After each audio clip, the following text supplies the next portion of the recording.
Sa nakaraang talakayan, ay ating nalaman ang mga rehiyon na pumapaloob sa bahagi ng Visayas sa Pilipinas. At atin ding nalaman, ang mga lalawigan na sumasakop sa mga ito. Ngayon naman ay tatalakayin natin, ang mga rehiyon na pumapaloob sa Mindanao. Simulan na natin. Ngayon naman ay ating iisa-isahin ang mga rehiyon sa bahagi ng Mindanao.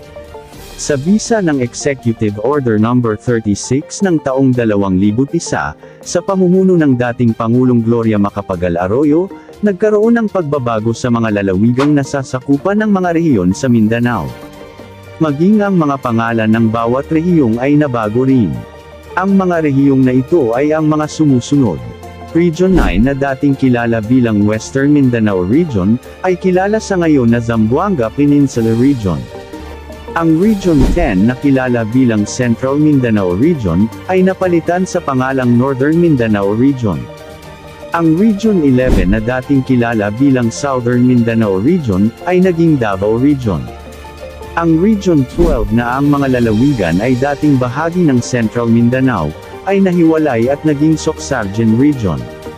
Ang Region 13 na dating kilala bilang Caraga Administrative Region, o CAR ay mas kilala na ngayon bilang Caraga Region. At ang panghuli ay ang BARMM, o ang Bangsamoro Autonomous Region in Muslim Mindanao.